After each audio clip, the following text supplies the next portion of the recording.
Demikian penjelasan mengenai 8 butir transformasi budaya kerja nasional.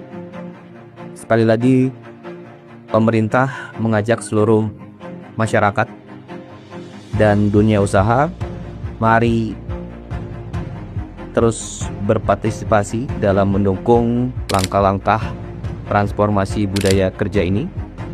Mari tetap tenang, mari tetap produktif. Dan apa yang disampaikan di sini sifatnya dinamis. Nanti apabila ada perubahan pasti akan disampaikan oleh pemerintah secara cepat. Assalamualaikum warahmatullahi wabarakatuh. Pada malam hari ini kami akan menyampaikan beberapa kebijakan yang sudah diputuskan oleh pemerintah pada tanggal 31 Maret 2026 mengenai transformasi budaya terkait kerja nasional dan kebijakan energi. Dan untuk detailnya, teknisnya, dan pelaksanaannya nanti akan dijelaskan secara detail oleh Bapak Menko Perekonomian. Selanjutnya Bapak Menteri Perekonomian, Bapak Menko, dipersilakan. Terima kasih Pak Seskap. Pada kesempatan yang sangat baik, kami akan menyampaikan tindak lanjut dari arahan Bapak Presiden khususnya dalam mitigasi dan antisipasi perkembangan dan dinamika global dan memanfaatkan momentum ini untuk melakukan transformasi dan perubahan. Program kebijakan ini disebut dengan 8 butir transformasi budaya kerja nasional. Perlu ditekankan kepada masyarakat bahwa kondisi perekonomian nasional tetap stabil dengan fundamental yang kokoh. Stok BBM nasional dalam kondisi aman dan stabilitas fiskal tetap terjaga. Untuk itu kebijakan berikut ini diambil agar masyarakat tetap tenang dan tetap produktif. Kebijakan ini mencakup beberapa langkah utama sebagai berikut.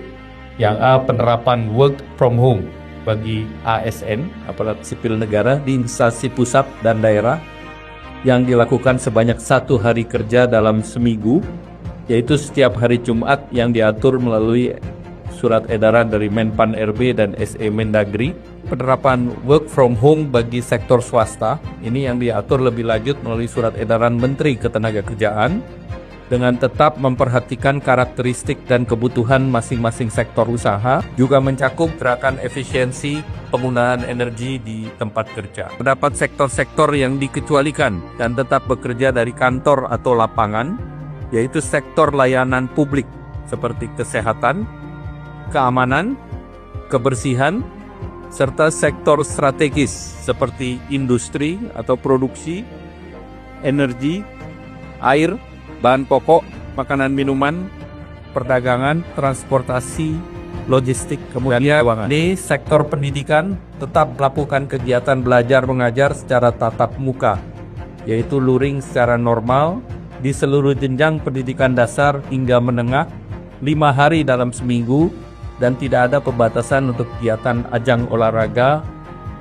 terkait dengan prestasi maupun ekstrakurikuler lainnya. Sementara untuk pendidikan tinggi semester 4 ke atas menyesuaikan dengan surat edaran dari Mendikti Saintek. Yang ketiga, himbauan umum bagi masyarakat terkait efisiensi energi. Masyarakat agar menjalankan kebiasaan hemat energi dalam aktivitas sehari-hari, baik di rumah maupun di tempat kerja. Yang B, mobilitas cerdas, yaitu memprioritaskan penggunaan transportasi publik. Masyarakat diminta tetap produktif, menjalankan roda ekonomi sebagaimana biasa. Kebijakan ini akan mulai berlaku 1 April dan akan dilakukan evaluasi setelah 2 bulan pelaksanaan. 5.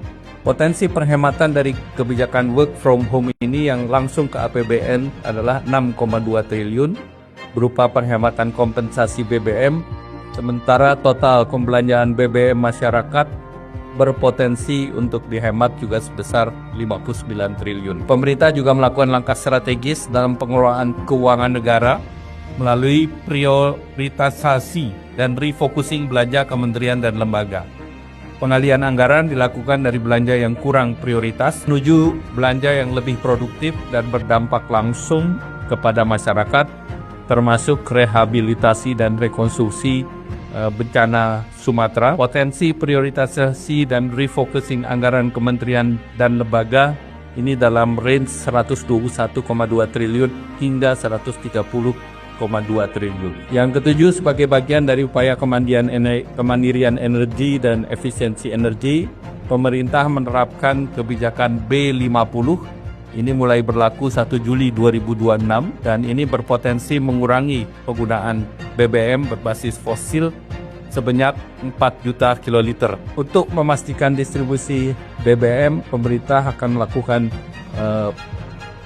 pengaturan pembelian dengan penggunaan barcode My Pertamina dengan batas wajar 50 liter per kendaraan. Tetapi ini tidak berlaku bagi kendaraan umum. Pemerintah mendorong optimalisasi daripada program makan bergizi gratis, dan program ini diarahkan untuk penyediaan makanan segar selama 5 hari dalam seminggu dan tetap memperhatikan pengecualian seperti untuk asrama, daerah 3T dan daerah yang dengan tingkat stunting tinggi. Potensi penghematan dari kegiatan ini mencapai 20 triliun. Bapak Ibu semua akan menyampaikan bahwa pemerintah atas arahan Bapak Presiden dan hasil rapat, penyesuaian harga untuk BBM subsidi tidak ada penyesuaian naik ataupun turun. Artinya flat, masih pakai harga sekarang. Untuk BBM yang non subsidi sampai dengan hari ini, kami dengan tim Pertamina maupun dengan SPBU swasta lain sedang melakukan pembahasan sampai waktu selesai. Nah, waktunya kapan? Tunggu dulu. Jadi artinya apa? Belum juga ada penyesuaian harga.